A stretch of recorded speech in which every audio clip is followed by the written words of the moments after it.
बिस्मिल्लाहिर्रहमानिर्रहीम। व्यूवर्स, आज की इस वीडियो में मैं आपके साथ एक बहुत ही अहम मामला रजिस्ट्रेशन ऑफ सेल डीड यानी बैनामा और उर्फ़ आम में इसे रजिस्ट्री भी कहा जाता है, इस हवाले से कुछ बुनियादी मालूमात आपके साथ शेयर करूंगा। और इंशाल्लाह अगर इस वीडियो को आप पूरा देखेंगे तो आप इस काबिल हो जाएंगे कि आप खुद से रजिस्ट्री करवा सकें।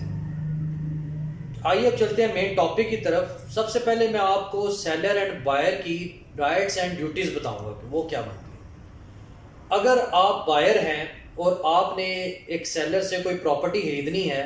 वो इन द शेप ऑफ ज़मीन यानी कि एक वेकेंट प्लॉट या घर की सूरत में हो सकती है प्रॉपर्टी। अब आपने उससे प्रॉपर्टी खरीदनी है तो सेलर की ये ड्यूटी बनती है कि वो सबसे पहले ऑनेस्टी शो करे और आपको उस प्रॉपर्टी से रिलेटेड जेन्युइन डॉक्यूमेंट्स आपको प्रोवाइड करें। अब पाकिस्तान में सुबह पंजाब में खसूसन अगर जिक्र करें तो ये प्रॉपर्टी की नेचर पर डिपेंड करता है कि उसका प्रूफ ऑफ ओनरशिप क्या होगा। फॉर एग्जाम्पल, अगर एक प्रॉपर्टी की नेचर ऐसी है कि उसका बाकायदा रेवेन्यू रिकॉर्ड मेंटेन किया जाता है तो सेलर की ड्यूटी बनती है कि वो पटवारी से या कंप्यूटराइज रिकॉर्ड सेंटर से आपको फ़र्द अराजी निकलवा कर दे। फ़र्द अराजी एक ऐसी टाइटल डॉक्यूमेंट होती है जिस पर सेलर का हाना मलकियत में बाकायदा नाम दर्ज होता है और आगे जितनी प्रॉपर्टी वो सेल कर रहा है उस फॉर एग्जाम्पल अगर वो 5 मरला आपको सेल कर रहा है या 10 मरला सेल कर रहा है तो 10 मरले का फ़र्द अराजी आपको निकलवा कर देगा। अब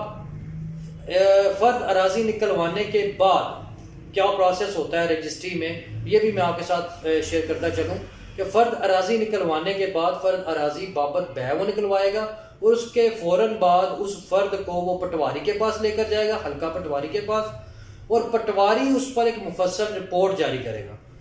रिपोर्ट पटवारी वो में बाकायदा पटवारी उस ज़मीन का हदूद अरबा और उस ज़मीन की नेचर लिखेगा, क्या ये जो प्रॉपर्टी है वो अंदरून कमेटी है या बैरून कमेटी है और इस प्रॉपर्टी पे आया कोई स्टे तो नहीं है।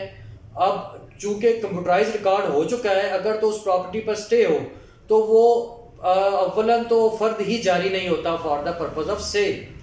ये भी एक पॉजिटिव चीज़ है जो रिकॉर्ड कंप्यूटराइज होने की वजह से बायर की यानी कि एक तक जो है वो सहूलत प्रोवाइड की है बायर को कि अगर वो सौदा करता है तो अगर वो फ़र्द ही निकलवा नहीं सकता सेलर तो मीनिंग देयर बाय के वो प्रॉपर्टी में कुछ मसला है। इसी तरह कुछ प्रॉपर्टीज़ ऐसी हैं कि जिनका बाकायदा रेवेन्यू रिकॉर्ड मेंटेन नहीं किया जाता। अब अगर ऐसी प्रॉपर्टी का अगर आप सौदा बैक कर रहे हैं तो सेलर की ड्यूटी बनती है कि वो प्रूफ ऑफ ओनरशिप के तौर पर आपको प्रूफ ऑफ पोजेशन प्रोवाइड करे। अब प्रूफ ऑफ पोजेशन क्या हो सकता है कि अगर मकान है तो उसके यूटिलिटी बिल्स हो सकते हैं, और अगर कोई वेकेंट प्लॉट है तो फॉर एग्जांपल 1947 में जब पार्टीशन हुई थी तो जो रिफ्यूजीज पाकिस्तान में आए थे तो उन्हें कुछ लैंड जो है वो अलॉट की गई थी। अब वो जो अलॉटमेंट हुई थी वो एक डॉक्यूमेंट के जरिए की गई थी, उसको परमानेंट ट्रांसफर डीड कहा जाता है। अब परमानेंट ट्रांसफर डीड या PT1 भी एक डॉक्यूमेंट होती है, ये एक सबूत है, इसको पोजेशन का सबूत कहा जाता है। एक ये सबूत आ गया और साथ में यूटिलिटी बिल्स आ गए, और थर्डली सेलर जो है वो क्या करेगा, वो रजिस्ट्रार ऑफिस में एक एप्लीकेशन मूव करेगा कि कमीशन जो है वो मौका पर भेजा जाए, और कमीशन फिर मौका पर आकर देखेगा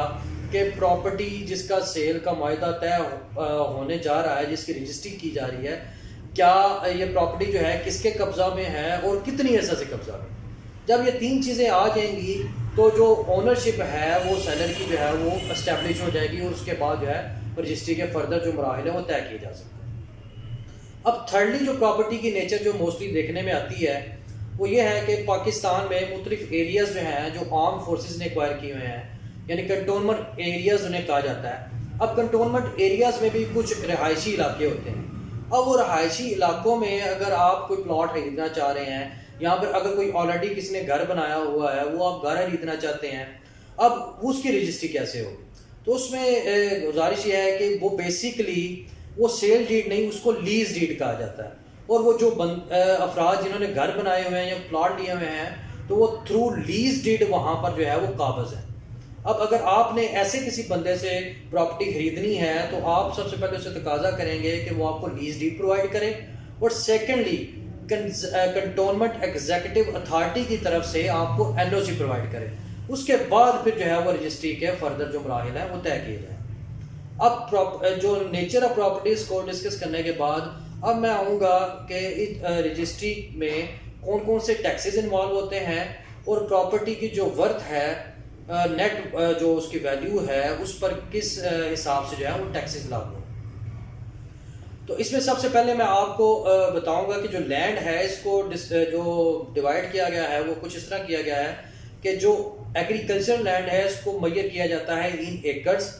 और जो रेजिडेंशियल लैंड है उसको इन मरलास जो है वो मेजर किया जाता है, और जो कमर्शियल एरिया है उसको पर स्क्वायर फीट के हिसाब से या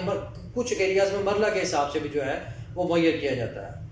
अब अगर दो अफराद में आपस में मुआहदा कर लिया सेल का,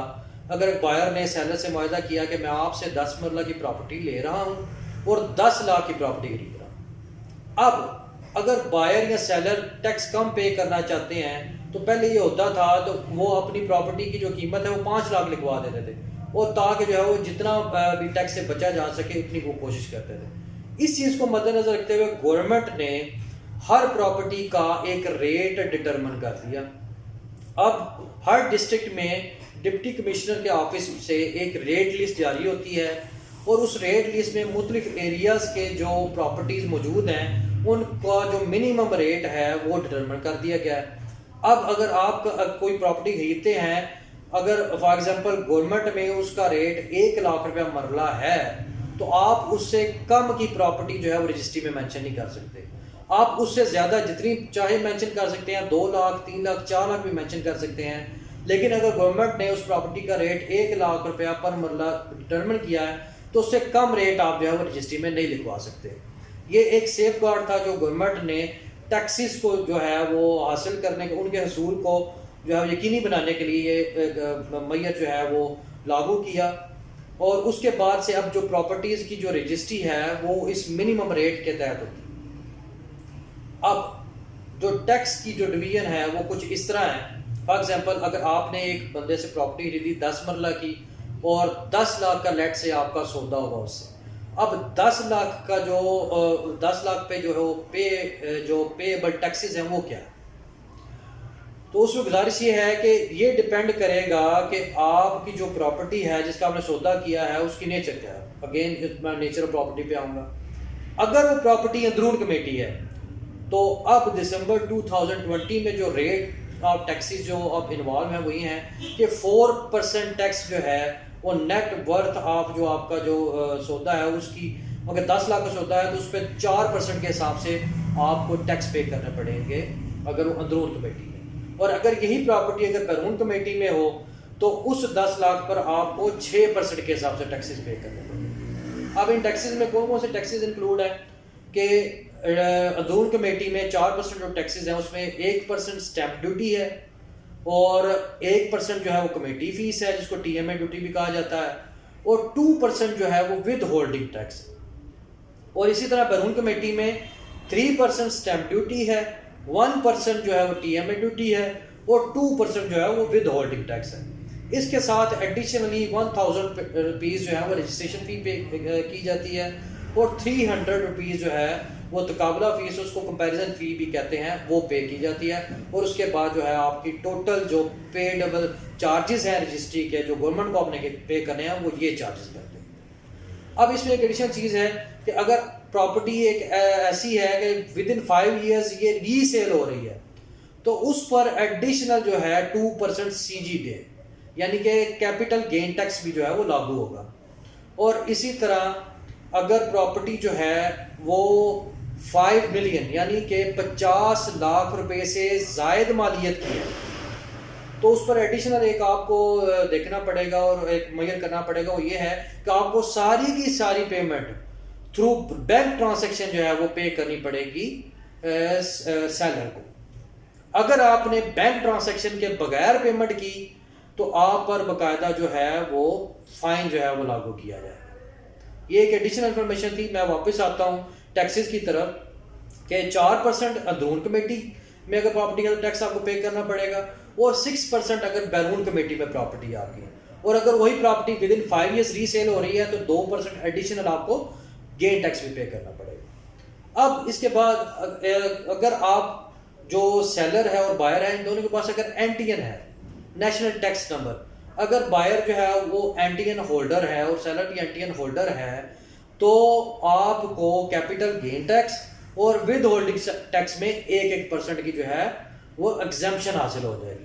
तो ये एक एनटीएन का बहुत बड़ा फ़ायदा है और इसीलिए एनटीएन रजिस्ट्रेशन को जो है वो बहुत ज़्यादा इनकरेज भी किया जाता है। अब टैक्सेस की डिवीजन के बाद आपने जब टैक्स पे कर दी है, स्टैम्प निकल आए, तो उसके बाद जो है वो बाकायदा जो आपका जो कॉन्ट्रैक्ट ऑफ सेल है, मुआहदानामा है, वो उन स्टैम्प पेपर्स पर तहरीर किया जाएगा। वो उस मुआहदानामे में बाकायदा डिस्क्रिप्शन ऑफ पार्टीज़,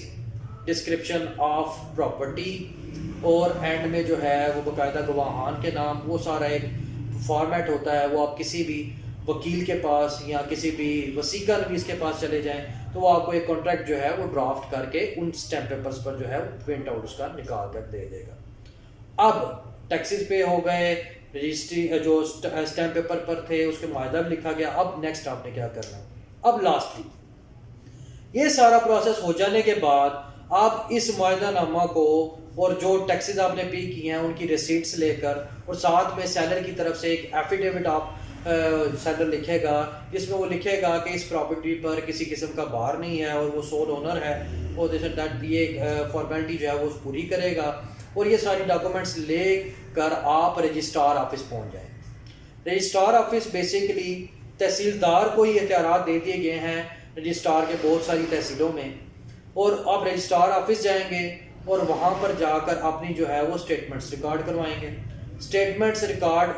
जो है वो कॉन्ट्रैक्ट के हवाले से रजिस्ट्रार आपसे कुछ क्वेश्चनिंग करेगा, सेलर से पूछेगा कि आपने प्रॉपर्टी कितने की सेल की, बायर से पूछेगा कि आपने क्या कब्जा ले लिया है मौका पर, और वो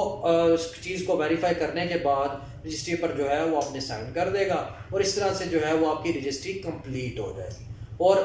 एट द लास्ट एक रजिस्टर है गवर्नमेंट ने मेंटेन किया हुआ है, उस पर सेलर और बायर के जो हैं वो दस्तखत ले लिए जाएंगे और इस तरह से ये जो है आपकी रजिस्ट्री जो है वो मुकम्मल हो जाएगी। मैं उम्मीद करता हूँ कि इस वीडियो को देखने के बाद रजिस्ट्री यानी रजिस्ट्रेशन ऑफ सेल डीड के हवाले से